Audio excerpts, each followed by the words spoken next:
let me go ahead and share a brief presentation about global virtual learning at Shenandoah University.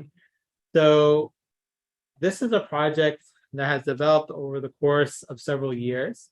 We now have 5 partners throughout the world, which include the University of Sarajevo, the International Islamic University Malaysia, Yarmouk University, the Arab American University of Palestine. Very fortunate to have Dr. Asia. Maybe Dr. Asia, you can just wave for us so we know, so people can see who you are. And also Bridgewater College here in the United States. So the origins of this project is that it's named after Dr. Jamad Brzezinski. And Dr. Brzezinski was a Muslim American, Iraqi American, who grew up in the Middle East, but then moved here to the United States, became an American citizen. And he was very much interested in intercultural education and interreligious understanding. And specifically after he passed away, it was during the Muslim ban, if you recall. So there was this effort to prevent Muslims or people from Arab and Muslim majority backgrounds to come to the United States. So at that moment, there was a counter movement saying, no, we want to make sure America is part of the world, that we want to open our borders to our friends throughout in different regions, and make sure that we have this collaboration and intercultural exchange. So we started this project in 2016, 17, and also builds off the 9/11, trying to understand between Islam and the West, and to speak against the idea of class of civilizations, rather the belief that people can live peacefully and with one another. So we initially started off with 2 partners, the University of Sarajevo and the International Islamic University Malaysia. And these 2 partners were selected because they represent 2 different parts of the world. Many people focus and think about Islam in the Middle East. Of course, we have the Sarajevo in the Balkans in Europe, as well as IIUM in Malaysia. We then expanded to have delegations come. So we had delegations from the University of Sarajevo, as well as IIUM, come here to Shenandoah University to learn about our education. Specifically, we learned about questions of virtual reality, our town hall, reflective structured dialogue. And then they transitioned to visiting Sarajevo, where you can see on the left-hand side is the famous Bridge of Mostar, and then the Faculty of Islamic Studies in Sarajevo. We also went to Malaysia, where we saw IA in person, as well as visiting some of the local sites, such as Petronjaya, which is the administrative capital. We then came together in a fall colloquium, and this was an opportunity for all the different partners to exchange different ideas, talk about best notes, and we all agreed that we want to sustain the different relationships. And if we want to sustain these relationships, we had to rely more on emerging technologies such as virtual reality, Zoom, WhatsApp, and during the interim between the different trips, we would stay in touch and work on collaborative projects. So to conclude, we started off as a project that was in person, very similar to the folks here at Shenandoah know the Global Citizenship Project. So we had this delegation model, as well as GEL, Global Exchange, Engaged Learning. So we then transitioned from that to a virtual model, especially after the pandemic. And this was a realization that the world is shrinking, and we need one another to work on collaborative projects. And many of the issues that we face, whether it's health or climate change, will not take one country or 2, but rather a global movement of sorts. So with that, I'd like to turn it over to Dr. Vicki Spencer, who is the director of our COIL workshop. And she'll speak a little bit about what COIL is, our COIL workshop, and then introduce the various speakers. So please, Dr. Okay, Spencer. thank you. Thank you. It's exciting to be here today. It's also nice to see a number of faculty from Yarmouk University in Jordan, because we also had the opportunity to go and visit Yarmouk this summer and get to know a number of those 10, I think, of their faculty who have gone through the COIL training. So COIL, which is Collaborative Online International Learning, the concept is not new. As you know, virtual education has been around for about 20 years, but the concept of COIL, really formalizing it, hasn't been around near as long. So we were looking for something that, as Eunice talked about, how can we extend and continue doing what we're doing, but in a more formalized way, where we have partners, where with the pandemic, which really put a halt to international travel, how can we continue having our students experience other cultures, learn from other cultures, work together? How can we as faculty continue to learn and work with each other in the midst of a pandemic, which you can't even travel? So in 2019, that was our first COIL training. And Shenandoah brought in a trainer for those of us who had signed up to actually go through COIL training. We were trying to figure out, what is this going to look like for us? And the number one thing about working internationally through virtual means is it levels the playing field for our students as well as our faculty. Now, that's not to say that we still don't want to travel, because obviously we do. Some of us just got back from Jordan, but it really allows all of our students the opportunity to work and learn from other cultures. And as you just also said, what we're seeing is, you know, the problems that we're having globally, be it climate, food insecurities, poverty, these are things that we all deal with in different ways in our country. So developing projects where we can come together and, you know, have our students being the creative forces behind this. Faculty, we end up acting more as facilitators, because when we prepare an environment for our students to really take on some of these projects, we're always, well, or maybe it's just me, I'm always surprised to see just how far they can take and extend these projects. And, you know, that's how progress happens. And that's how progress happens globally. So with COIL, we have an application process. And again, let me just say at the very end, we have a list of everyone who registered. So you will get information on our application process. But we have applicants when we have a certain number of Shenandoah faculty that apply and are accepted. And then we have those from, right now, I know that we have people on here from IIUM, from Arab American University Palestine, from Yarmouk. I'm not sure anybody is on here from Sarajevo, but we do have those 3 universities represented. So we have these ongoing partnerships already with some of the faculty from there. And I am excited to say that, like, I can look at my list and already see 10 people on here that have already implemented COIL projects. And so that's exciting to see that it's continuing to grow and develop. So when you apply to be a participant in the COIL training, we do provide 7 weeks, and I say 7 weeks, 7 sessions, because they're not back to back. We provide 7 sessions where you are training with a group of COIL fellows. And we have, I guess, 5 trainers, and we go through some very set curriculum with you. Everything that we're doing, we share with you, because we want this program to grow among your university as well. We encourage the projects to take anywhere from 5 weeks to 14 weeks. That said, this is not like you're going to make it your entire course that semester. For example, with mine in research methods class, there was one particular project that was the COIL project. So as part of my syllabus, I had a COIL project that just was embedded in with what I was already doing. And so you don't have to think, well, how can I rewrite this entire course? You don't have to. This is one of the benefits of the COIL at Shenandoah. We do try to partner you up with someone who can work with you on a project that you're very interested in. The UN sustainability goals are always a good go-to, because that's something all of us in the world are familiar with or aspects of.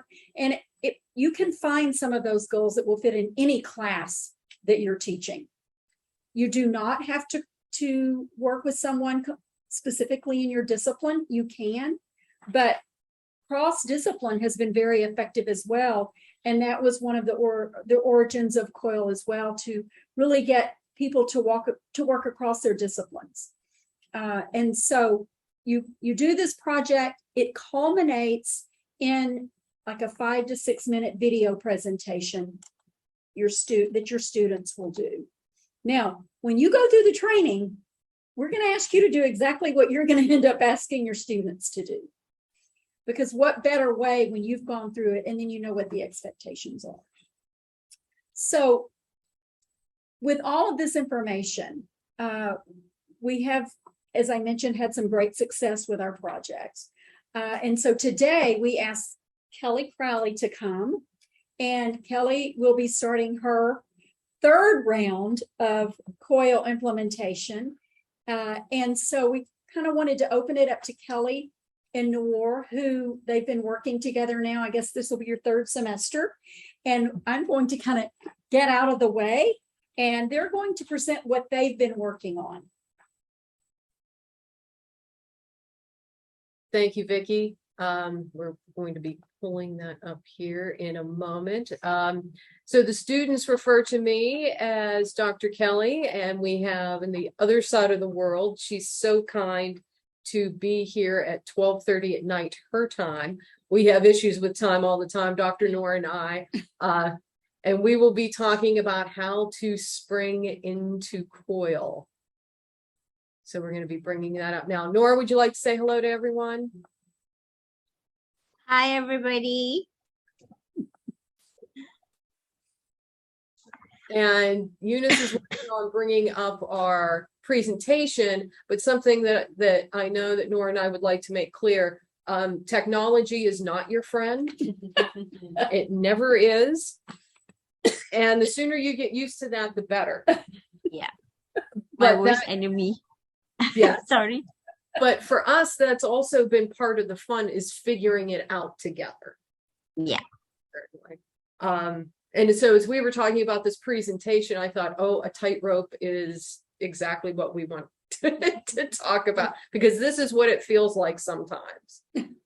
Most of the time, I would have to say, excuse me. Yeah, go ahead, Kelly. Well, and I would like to think that we're each other's ankle rope. Right? See that little ankle rope? So if something bad's going to happen, it's not going to be tragic. It's not going to be great, but it's not going to be tragic.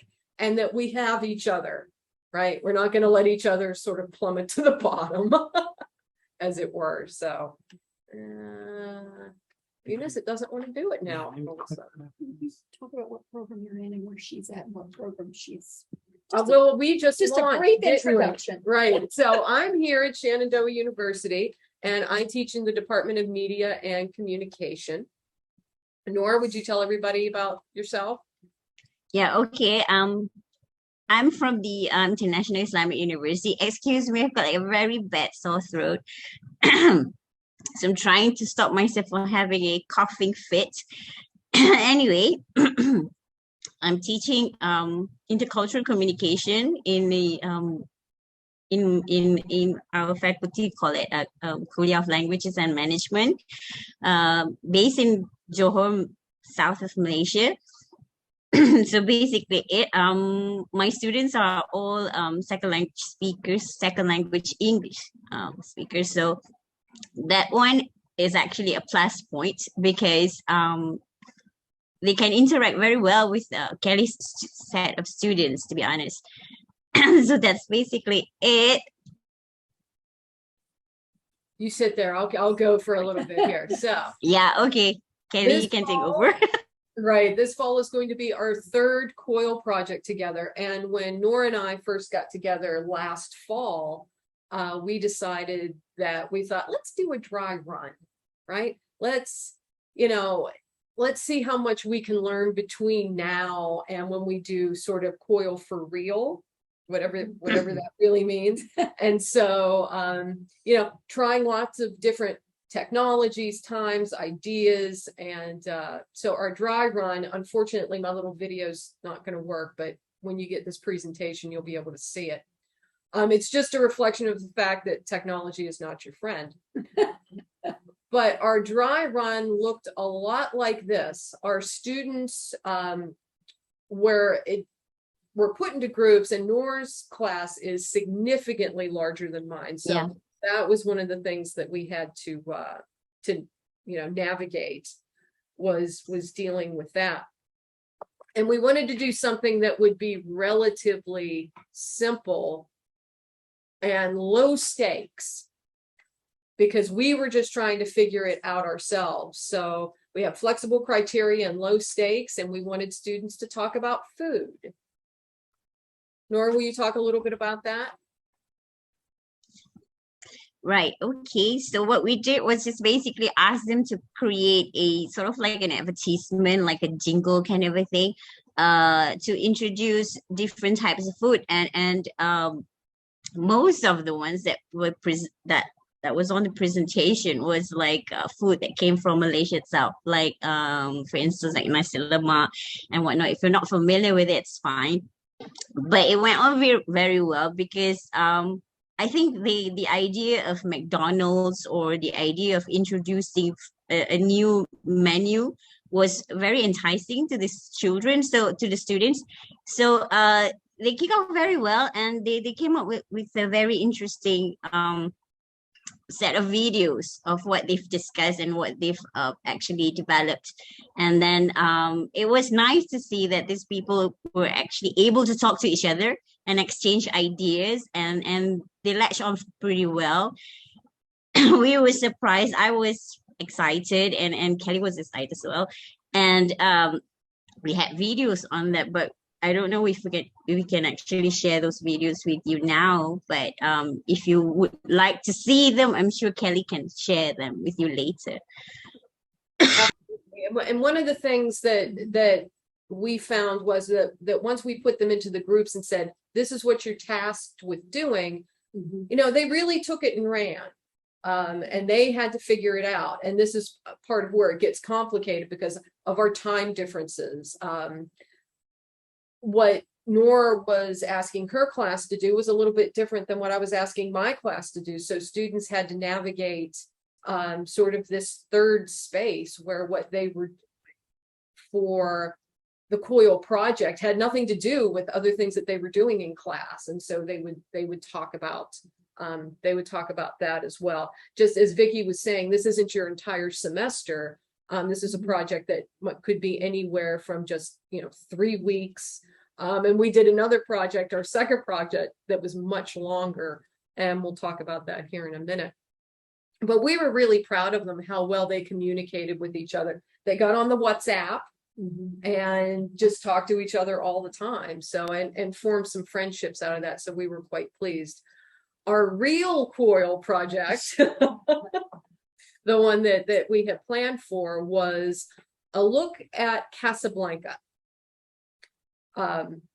So some of you may be familiar with this movie that was a piece of war propaganda in World War II. And because one of the reasons that this sort of came together is Nora and I thought both sets of students would have no background in this movie. So they would have that common ground of trying to figure out what is this movie really about. So they had to watch the movie, consider it from cultural and critical standpoints, and then reimagine a scene reinterpreted from one of these standpoints. So some of the topics that were included were gender and race, a historical perspective. You can see them all here. I was going to click on, but I'm afraid I won't be able to get back because I won't be able to see. But we had a Google Doc where the students shared their information. And again, they used WhatsApp as their primary mode of communication. Nora, you want to jump in here? Right. Okay. I have to admit it's a bit daunting because none of us are very familiar with Casablanca, to be honest, on this side of the world. So I had to rely on Kelley for all sorts of information, and I've learned a lot about this. And it's nice to actually learn this together with my students. We sort of like Kelley shared videos, lecture notes, and then I would sort of like bring it to class because they would never look. They wouldn't actually. They did not, to be honest, watch whatever or read whatever I've sent them. So I actually had to force it down on them by bringing it to class and then putting it on together, and then like digest and process the information together. So it's like a very interesting process, to be honest, because we learn a lot about American dreams, about a lot of stuff that Kelley sent over, and we discussed it, and then sort of like how should I say it? Trying to help them understand the movie because they don't really find it interesting, and black and white is seriously something new to them as well, to me as well. So we rarely see movies on black and white, and then having to force them to watch this and then like process and digest it, talk about war, talk about the idea of this Casablanca thingy, the movie, the historical bits of it. It was really daunting, and then some of them were like having zero knowledge. It's like something they don't really want to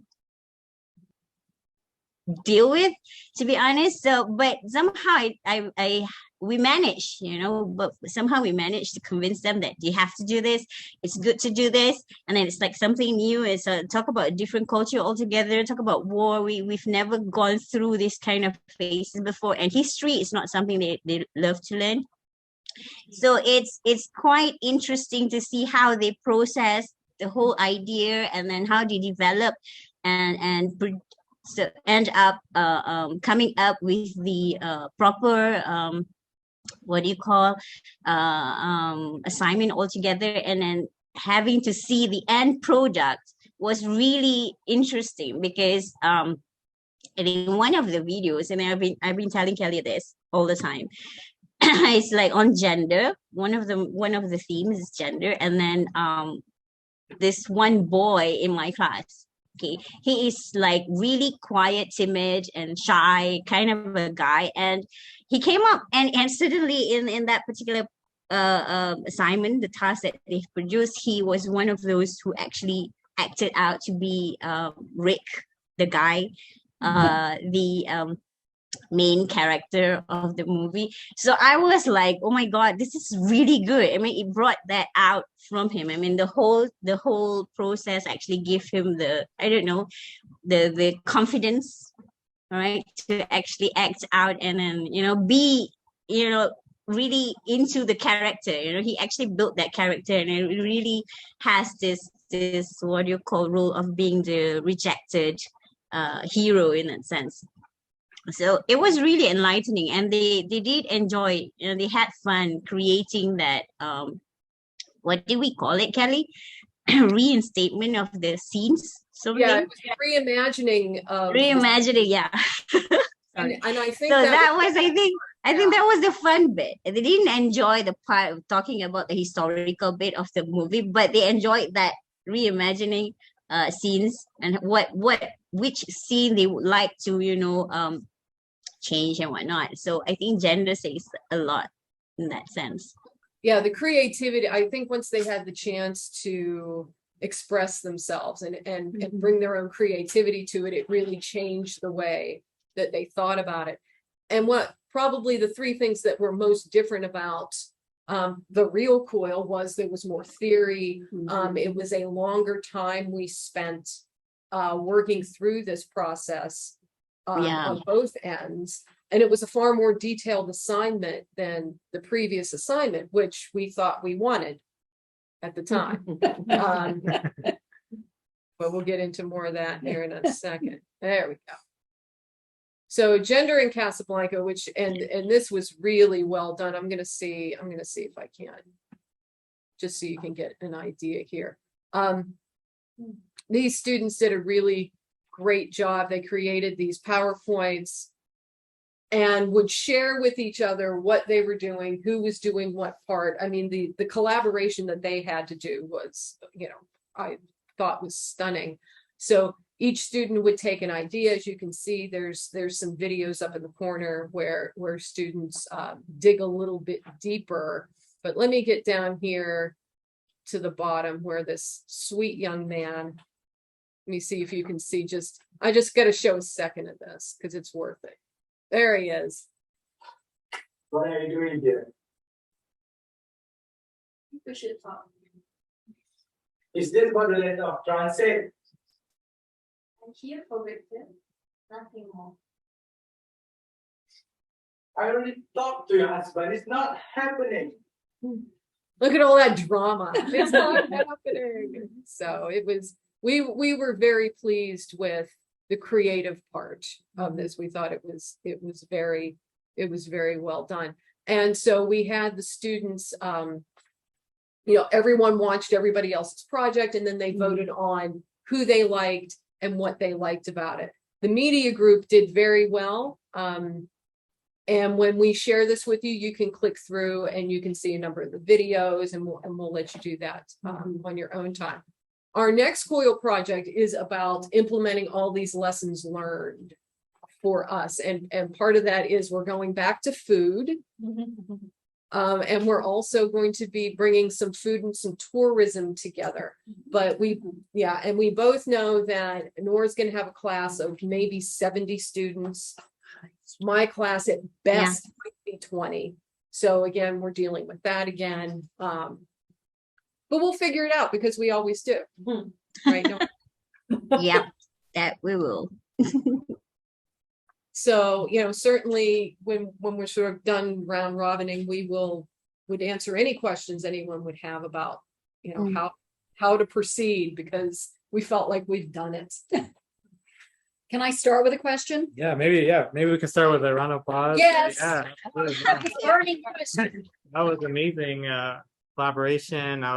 The best thing I liked is that you're dynamic. You guys just kind of like talk to each other, asking each other questions, and are very adaptable.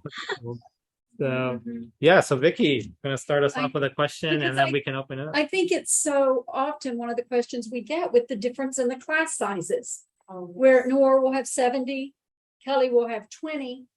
How do you make that work? And I say that because doing a couple of these projects, I run into the same thing. So How do we manage? Yeah, how do we manage? I don't really, I'm not sure how to answer that question, but apparently they did. I think the first group we had was, what was it, like 8 of mine and 2 of Kelley's, I think. wow. Yeah. Yeah, it was Really the It only wasn't- thing, we were very careful, if I may, we were very careful to think about who went in what group. Yeah. yeah. Mm-hmm. And we constantly check on them, like I do. I make my students record each sessions. The one that you've seen shown earlier are actually like the sessions where they interact with each other. So I ask them to submit all this, and I check on them like every time I see them, which is like twice a week, and they will have to report back to me what they've done, how far along are they, and so on and so forth, if they have any questions, and then to ask me or Kelley about. And then I think that's the best monitoring session that we can actually have with them. I mean, that's the only way to actually see whether they're doing it or not. And then we would constantly check on each other as well. Like I would tell Kelley, that my students have been telling me that there's some of your students are not here. And then Kelley would say like, oh, you know what, they have this misunderstanding on what time or where to actually get together and whatnot. So it's always like communicating with each other all the time just to see how they fare. I think that's the only way that we can go about doing it, because it's almost impossible to actually, get them to do it whenever we're there, and then like it's online is another another constraint that we have to deal with. But basically, it happened, it worked. So I guess we will probably be doing the same thing since it's already been, has already been done, and we've had that experience already, and we've always been sharing things as well. So some of my students were telling me like sometimes we have this problem issues as to when we should meet. So I would always I would share with them that I had the same problem with Kelley as well. I mean, like sometimes we're still confused whether it's my time or your daytime, So it's comforting to have them know that they're not facing something that is really out of ordinary. We face the same problems. Somehow that worked. So I guess that's the whole process. I mean, like that's the stages that we have to go through. Nor, remember daylight savings time? Oh yeah, oh my God. I 13 hours is miserable. I have to tell you that. And then my students suffered as well. And I just want to also invite and welcome some of our COIL fellows who are joining us from around the world. So Dr. Sosan, maybe you could just wave so people can see who you are. We've already seen Dr. Asia, Dr. Gina, also here at Shenandoah University. We have Dr. Ahmed joining us, Dr. Sarah, and some others. So yeah, would any of you like to, Dr. Nasreen also I see here. So any of you like to ask a question or make a point or add something to the discussion? So Dr. Asya, please, why don't you go ahead? Well, I want to congratulate you for the success in 3 COIL projects. Congratulations. Thank you. And actually, Thank you. with AAUP also, we managed to make 2 COIL projects, one with health informatics with Dr. Amanda and Mr. Muhammad Zaidan, and one more with Dr. Sabah Jarrar in sports sciences. Also, one project, Yunus and COIL has assisted us to come to USA. We had a project with IIE. It was a total full success collaboration between our project, original project in virtual reality, and how COIL assisted us in that visit and knowing much more about COIL in Shenandoah University. Finally, 3 of us visited Shenandoah in February, and in May, between May and June, 5 colleagues from Shenandoah visited us, and I hope to visit us too, later this year. Now, my question is about, I have 6 nursing faculty joining us tonight, and also 1 Mr. Hussam from the OT department. And I'm strongly convinced that no one knows it all, and that's why transformation of education through sharing and partnership with USA institution is very crucial to both of us. So 6 nursing faculty and 1 from the OT. I asked Yunus earlier that how can we find the teams? We're ready. We have at least 7 faculty preparing proposals to partner with USA institutions, especially Shenandoah. So when is the next meeting where we can collaborate? When is the next meeting where faculty from Shenandoah can meet us and make collaborative online learning together? So thank you for having this opportunity, and we're willing to collaborate in any next meeting. Thank you. Thanks so much, Dr. Asian. You've been a wonderful partner. It's been a pleasure working with you. Very fun, affable personality. So thanks so much. And we'll definitely email everyone who registered for this webinar with a link on how you can sign up, and then we can discuss follow-up meetings. So yeah, so any other questions, comments from anyone virtually on Zoom or folks here in person? I'm sorry. No. I'm actually interested in the, let's say, the trial COIL that you had the first time around, that was last year. So can you tell us a little bit more about it? How did it go, and how did you go about planning it with Dr. Noor? That was what I'm interested in. Nor, how did we plan our dry run? Well, I sort of persuaded Kelley to do it because I'm not very good at waiting, to be honest. So I was like, okay, we have it now. Why don't we just start something now, rather than waiting for another 3 months to kick things off. How do we start? Basically, that's that. I persuaded Kelley, and then we start, and then thought about what we want to do, and then thought about something that is simple and easy for the students to digest. And then, anyways, at that point of time, I think my students, they were in their first year, so they're not really there yet to do something really challenging. So, yeah, we did just that, and then we started drafting what we wanted to do, and then Kelley came up with this idea of doing an advertisement, and I sort of like told her that my students are really into McDonald's and Korean stuff thingy, and then we got them together, and then after that everything went on its own, I suppose. It's just like it wasn't, I don't know, it wasn't really that difficult to get them started. Was it, Kelley? What do you think? I think part of the difference between Nor, what some of the things that you and I do, my class was a 101. You had first year students. Yeah. We're not trying to solve world hunger at the moment, But you'll get there. but we'll get there. And this is a good first step. So, with Nor and I, what we're just trying to do is get our students comfortable with, Right. I remember the first time, it's almost going to make me weepy, the first time that we got on Zoom together out of nowhere, right? I'm going to Zoom with a complete Yeah. stranger and figure out what we're going to Oh yeah. do. Okay.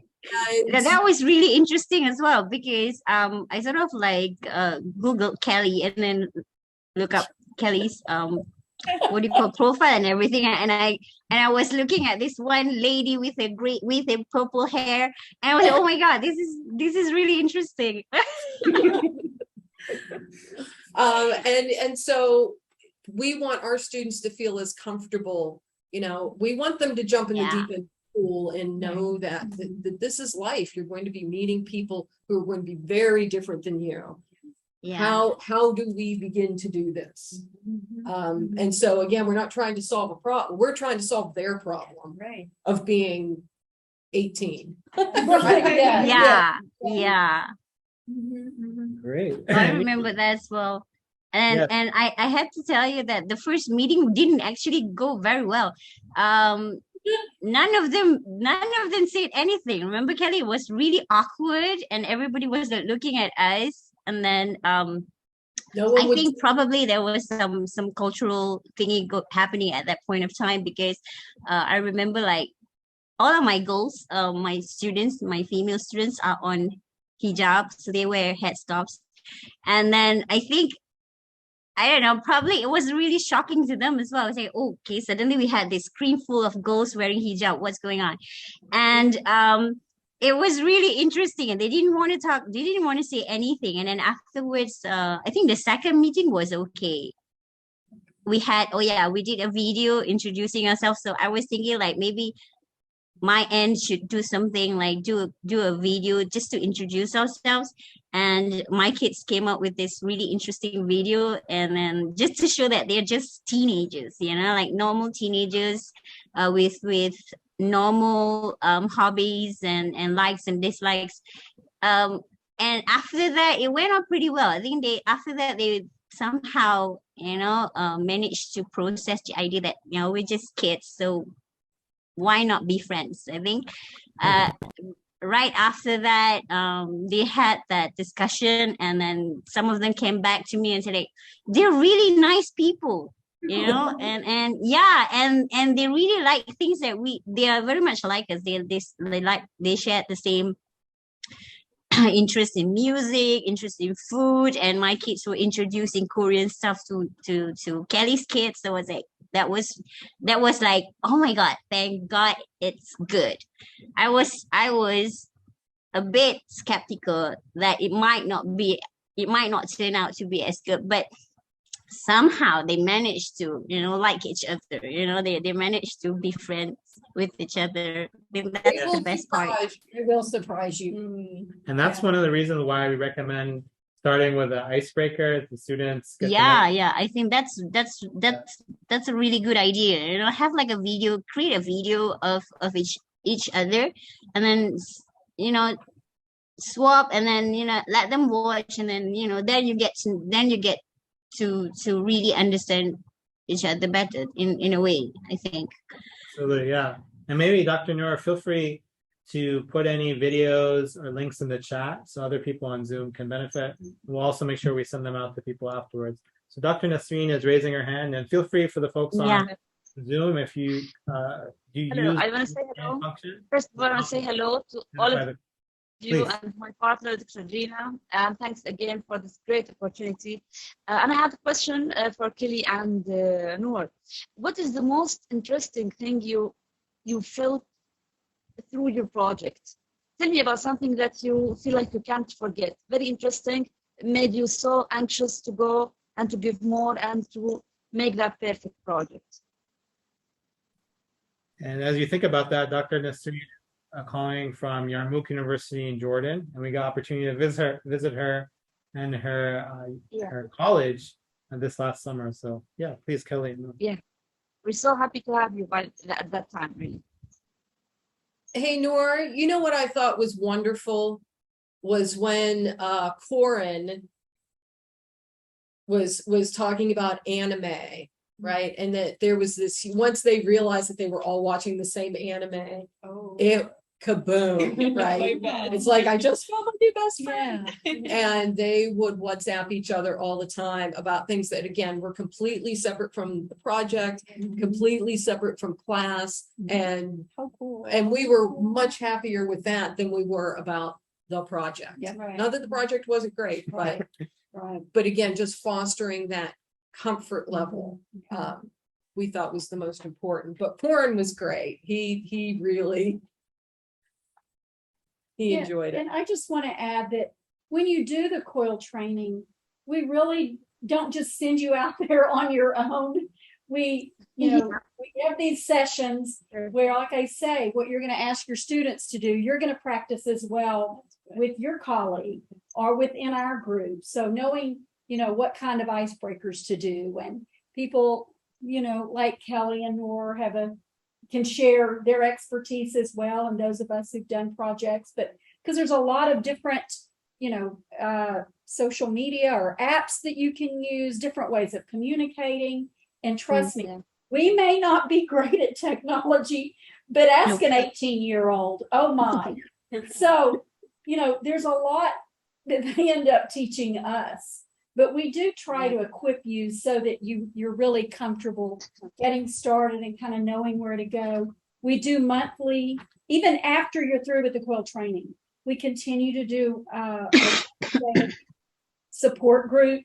So people want to go on and troubleshoot or ask questions or share what's going on. So we're not going to just push you out of the nest and leave you there. We do continue to support, which is why we're here today, to continue to support each other as well as grow COIL and give, it's really about giving students the opportunity.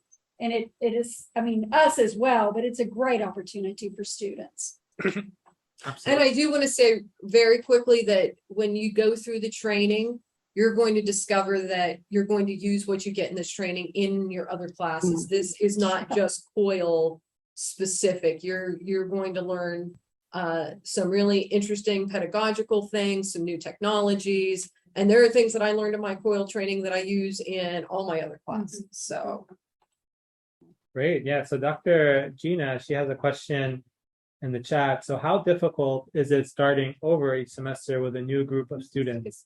So Dr. Gina, do you want to add anything on mute, or is that, do we like us to respond to your written question? No, that's pretty much it, because I know that Kelly and Nora have done this over 2 different semesters and looking at the current semester. So obviously you have to work with different students. So just, how do you deal with kind of starting from square one each time, or do you? Okay. Basically, we're gonna have to think about it first.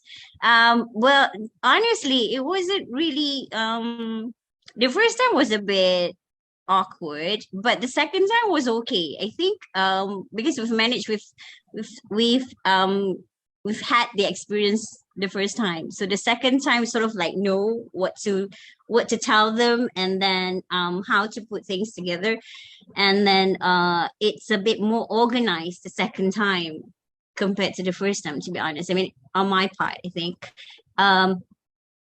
But it doesn't, it's not to say that it gets easier. It's, of course, it's like for the different cohorts, you're dealing with a different set of students. And then the second time around, my students were like third year students, so they are pretty much senior. And you know what they say about senior students, they are a bit more jaded compared to the first one. The first years are all eager to just do whatever you ask them to do. The second batch needs a bit more convincing. I think that was the challenge I had with the second batch. I had to really convince them that it's okay. This is like a very interesting thing that we're going to do here. You won't get this opportunity. And then I had to actually drum that into their heads, say like, this is a good opportunity. You won't have this anywhere else. To be honest, I had to tell them that, even though it's not true. But yeah, but then again, it's good to have the experience. The first time was a good exposure, because then I know what to tell them, like how to communicate, what to do. Like we did the video thingy again, and then and then introducing Casablanca to them. I was like, yeah, this is not something that you've done before. This is new to me as well. So we'll go through this together. So that's sort of like the kind of things that I had to tell them. And I did do that. And I told them that, yeah, Dr. Kelley will help as well. So it's good to sort of like learn and sort of like deal with this together. And since it's graded as well, yeah, that's another point that they cannot refuse but to do it, is that it's a graded assessment. So I had to actually put in like about 40% of my assessment on that assignment. So that convinced them, and then they had to go along with it. And then but the process, you know, of introducing the whole thing to them was really interesting. I had to tell you that, because it's an experience having to talk to a different, you know, group of people, like very much different from the set that they are used to. So it's challenging in the sense of like, and it's also like an eye opener for them. Like this is how you talk to another person from a different background, and what do you say? How do you say things, and things that you share with them may not be the same. So how do you actually put them together? So I guess it takes quite a lot of convincing on their part. You know, you have to actually tell them this is an opportunity, and then you'll get more you'll probably be exposed to dealing with people from a different nation altogether once you go out, you know, into the working environment. So this is an opportunity for you to test that, you know, to get used to that idea. So yeah, basically that's how I dealt with it, to be honest. Kelley, what about you? It was obviously very different for me, because I had, and we will this semester too, Nor, have students who have been with us before. Bader will be there, Motor will be there. Olivia, there are going to be other students who have gone through COIL before. And so I'll lean on them to help me with the students who are hearing about this for the first time. So that's lucky you. Yeah. So lucky you. And that's really fun in a way, because now my students who have been through it have to synthesize it, talk about it, reimagine it for this group who are like, what are we doing? Yeah. And so those who have been through it before, you know, I lean on them, and that's, you know, that's part of their evaluation, is to say, this is how I helped these new students who haven't been through this process understand, you know, this is, I know it doesn't sound fun at the moment, but it will be. When we get to the end, it will be. Any questions, comments? Yes, Please. so thank you. Thank you so much. So you kind of alluded to on your on your second or third project, how the dry run was a smaller project. The second one was super big, and then you went, and then maybe we aren't gonna go that big again? Right. Is that so, do you feel like doing all the different tests help, or should you aim for the middle if you're doing the first one? So, Oh, sorry. I just wanted to make sure they Yeah. could hear your question. and you can repeat if it, for whatever reason, if it wasn't.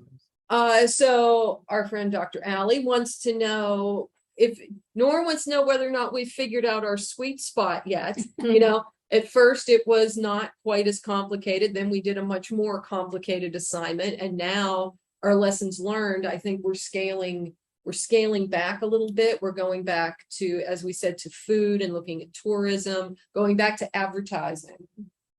Because I'm teaching a media class, Nora's teaching an intercultural class. And we're going to do a little bit of a kind of what we did the first time, but with the structure that we learned from doing Casablanca, if that makes sense. Yeah. Taking a lot of that heavy theory out of it. Because again, my students are in a 101 class. And Nor students, where are you, which students are we having in the fall, Nor?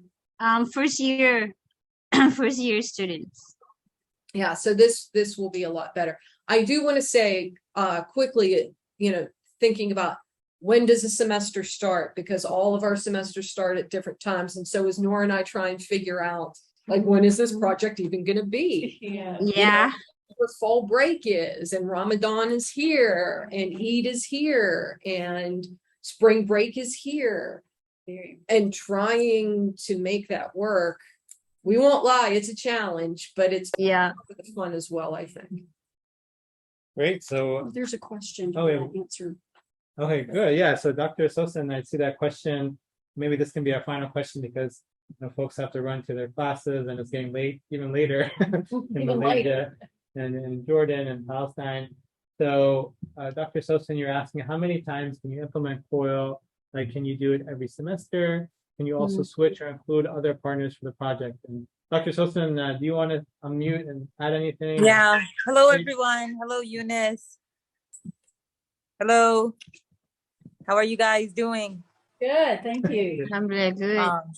Yeah, I thought our lecture was or our meeting was at 7:30 your time. So I thought it was like after 1 Jordan time. But then I checked my email and I noticed that I had to be in the meeting right now. So I ran to the meeting. Yeah, I'm using my phone. Thank God for phones. Yeah, because I'm visiting my mom today. Today's a Friday and sometimes we do these family visits. Yeah, everybody from here says hi. And, I'm very glad that I'm able to meet you guys back through Zoom again. Our first meeting was through Zoom. Yeah, no, we appreciate our international colleagues. I know a lot for you it's Friday night, so I'm sure it's a holiday and time to spend time with your family and friends. So yeah, Kelley and Noor, do you want to respond to this question? Yeah, my question was, I don't know if it's just to Kelley or to Noura. It was just a general question about the implementing COIL in the classroom. Like if you do it one semester, like one time with a partner, could you do it again, like the following semester? Do it again, a third, second, fourth, fifth. I don't know. Is that possible? Like, or is it just a one-time thing that you do? I think we've been doing it. We've been doing it every semester, once a semester. So this is it's like, what have was you done it? it Like how many semesters have you done it then? 2 semesters. Semester. Okay, that's 2 amazing. semesters, yeah. Have you switched courses, like the courses that you teach? Have you switched them, changed them every time? And you replanned your project every time to fit in? Well, the first project was with my intercultural comm students. The second one was actually with my linguistic class, semantics. I also teach linguistics. So the second batch was actually from my linguistic cohort. So it wasn't it wasn't that very much difference though, because they're all are from the same program. Okay. All right. And but you never thought of can like, I mean, according to the people in charge, of COIL, like do you continue with your partner? Can you switch partners? It doesn't, well, we love our partners, I mean, but I mean, Yeah. sometimes you want just like some kind of, a different exchange also. That's the idea. I never thought about switching partners. I mean, I love Laura. She's my partner, but we haven't implemented our project yet. But when we do, like probably like next semester, like you can take Laura and I can take Kelley, something like that. Yeah, we can do like a four team kind of a project. Yeah. Yeah. Never tried something that like that, where we have more exchange. That's the goal. That would be nice. And this is a good segue. Maybe we could conclude if Vicky, you can answer that question and make any final remarks. Okay. Yeah. I was just going to say, I'm getting ready to do my third COIL, and with the third university, third partner, different class every time. So sometimes it's cross-disciplinary. This is my first project that's going to be within my field of study. So it's just kind of worked out that way with different universities are doing COIL. And the first one reached out to me the semester before I even knew about COIL. So then I went through the training and was all excited. I felt like a pro. So you can be really, really very creative with it. And, you don't have to feel like, well, I'm sorry, I'm not going to work with you this semester. I'm going to work with you. You can, and even this semester, I still may jump on another project as well if we see that it's going to go that route. But like schedules do play into it. And that's why, I said, we say, you want it to last at least 5 weeks. Some people will do a full semester, but like working with IIUM, when I did my project there, Hamza and I had a hard time finding 5 or 6 weeks that we were all in session at the same time. So then that kind of dictated how long our project was going to be. Then we did the 12-hour time difference, except time change when I missed 13. My own meeting because I didn't know about daylight savings time, and that was on me. But Hamza covered for us. So, we just kind of figured that out. Hamza and I met with the students some, but mainly once we had them in their WhatsApp groups, they kind of took the lead and went with it. We do assign roles so that we know that every student is engaged and taking a part of that project. And in terms of grading, I know, like Nor said, she made it 40% of her grade. I make it 10% of my grade. They're graduate students and they really want to finish. So they're going to do anything I asked. Yeah. So, you can be flexible with that. What you require and what you require may be two very different things. Sure. But you are going to do that. Your students are going to do that one final presentation. And then anything else you want to add in is perfectly fine. Yeah. No, I really like that response from Vicky that on the class. I've also had multiple COIL partners, and maybe one class there's one partner that works better, where in another class there may be someone else that you want to work with. You may also want to think about which region of the world works better for specific topics versus others. So I want to kind of move to conclude our session. Maybe we can give a round of applause. Thank you, Vicky. Thank you, everyone. Thank you. We will continue to do COIL Fellow faculty spotlights to show the good work that many of you are doing. I would encourage you to apply for our COIL workshop this fall. And we'll continue to be in touch via email. Please go to our website, put your email in so you can see our newsletter, as well as following us on Facebook and Twitter. So thanks so much once again, and we'll see you later. Take care. Bye. Bye, everybody. Bye.